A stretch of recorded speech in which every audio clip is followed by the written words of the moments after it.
नमस्कार बच्चों। राकेश सर की हिंदी पाठशाला में आप सभी का स्वागत है।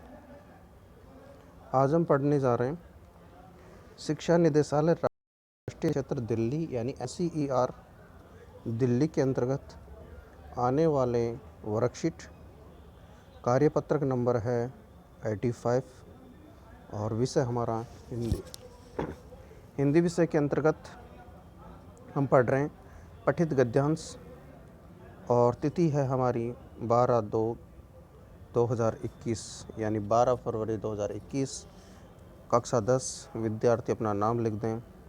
चलिए अब हम चलते हैं और हमारा पद्य स्टार्ट होता है। पठित गद्यांश के अंतर्गत निम्नलिखित गद्यांश को ध्यानपूर्वक पढ़िए और उस पर आधारित प्रश्नों के उत्तर दीजिए। ये हमारा है बाल गोविंद भक्त, नेताजी का चश्मा, बाल गोविंद भक्त, और उसी पाठ के अंतर्गत हमारा एक पठित पद्यांश आ रहा है जिसको हम पढ़ रहे हैं। ध्यान से देखिए।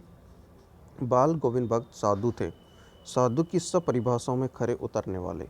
कबीर को साहब मानते थे, उन्हीं के गीतों को गाते, उन्हीं के आदर्शों पर चलते, कभी झूठ नहीं बोलते, खरा व्यवहार रखते, किसी से भी दो टूक बात करने में संकोच नहीं करते, न किसी को खामखा झगड़ा मोल लेते, किसी की चीज़ को नहीं छूते, न बिना पूछे व्यवहार में लाते।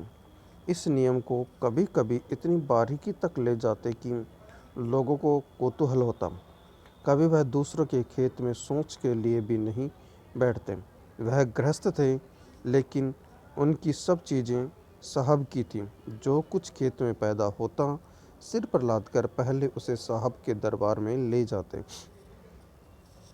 जो उन्हें घर से 4 कोस दूर था। जो उनके घर से 4 कोस दूर था, यानी 4 कोस का मतलब हो गया लगभग आपके 6 किलोमीटर के आसपास था।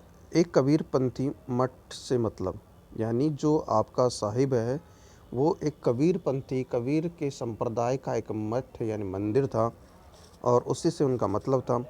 यह दरबार में भेंट रूप रख लिया जाकर प्रसाद रूप में जो उन्हें मिलता उससे घर लाते और उसी से गुजर चलाते। उन सब के ऊपर मैं तो मुग्ध था, उनके मधुर गान पर जो सदा सर्वदा ही सुनने को मिलते हैं। कबीर के वे सीधे साधे पद जो उनके कंठ से निकल करके सजीव हो जाते हैं। अब चलिए हम स्टार्ट करते हैं इसके प्रश्नोत्तरों की ओर। तो आज हमें पहले प्रश्न से मैं पूछा गया, बाल गोविंद भक्त किसको अपना साहब मानते थे, बताइए।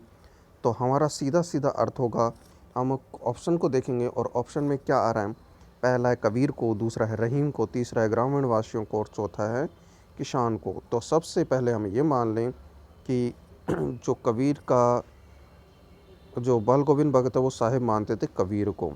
तो कबीर के प्रश्न के उत्तर के साथ ही हम उसको सेलेक्ट कर लें। आगे की ओर चलते हैं। निम्नलिखित में से कौन सी चारित्रिक विशेषता बाल गोविंद भगत में नहीं है। तो चलिए अब देखते हैं। गृहस्थ थे, साधु थे, साधु नहीं थे, साधु नहीं थे, लचीला व्यवहार और सत्यवादी। तो इसका उत्तर सीधा सीधा साधु है और साधु का उत्तर हम टिक कर लें। अगला प्रश्न है, साहब का दरबार से आश्रय कबीरपंथी मठ।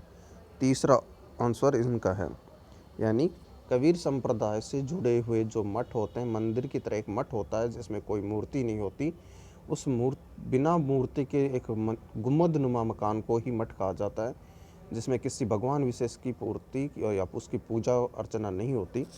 वो बिना मूर्ति और मूर्ति पूजा के विरोधी कहलाते हैं कबीरपंथी संप्रदाय के लोग, इसलिए उनको मठ कहा जाता है। तो चलिए 3 प्रश्नों के उत्तर के साथ हम अगले प्रश्न की ओर चलते हैं। लेखक बाल गोविंद भगत को किस बात पर मुग्ध था? उनके साधु स्वभाव पर, उनके नृत्य कला पर, उन कबीर को अपना साहब मानने पर, उनके मधुर गान पर। उनके मधुर गान पर, क्योंकि वो बहुत मधुर गाते थे। उनका कंठ में कौतूहल का मतलब होता है, कौतूहल का हम देखें तो आश्चर्य होता है, लेकिन अभी हम इसके दूसरे प्रश्न आंसर की ओर भी देखेंगे कि इसका मतलब क्या है। कलाबाजी, कलाबाजी तो नहीं है। कम बोलना, कम बोलने वाले को मृदुभाष नहीं, कम बोलने वाले का लिए एक दूसरा शब्द प्रयोग होता है। कलाबाजी भी नहीं है, निरंकुश है, तो हम आश्चर्य कह सकते हैं इसको। इसी के साथ हमारी वर्कशीट लगभग समाप्ति की ओर। पठित पद्यांश के आधार पर आप उसको प्रश्नों के उत्तर देंगे और उन्हीं प्रश्नों के उत्तर से पूरा पद्य सृजित होगा। आपके इन्हीं प्रश्नों के साथ अब हम चलते हैं अगली क्लास की ओर। हमारे पूरे 5 प्रश्न पूरे हैं। बाल गोविंद भक्त किसको साहब कहते थे? कबीर को। दूसरे में है निम्नलिखित में से कौन सी चारित्रिक विशेषता साधु की है? लचीला उनका व्यवहार था, सत्यवादी थे और गृहस्थी में भी थे क्योंकि उनके बीवी बच्चे भी थे। तो इसका मतलब साधु थे, साधु नहीं थे। और साहब का दरबार का मतलब कबीरपंथी मठ, जिसके बारे में मैंने आपको बहुत पहले बता दिया है। लेखक बाल गोविंद भगत को किस प्रकार के किस बात पर मुग्ध थे? इसका उत्तर आपको ढूंढना है।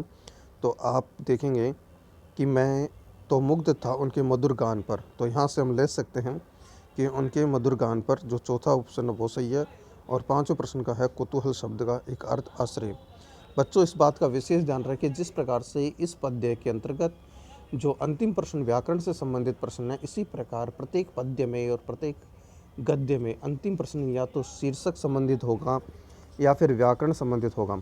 तो व्याकरण में पर्यायवाची शब्द, शीर्षक, समास, संधि आदि शब्दों को आप विशेष ध्यान रखें।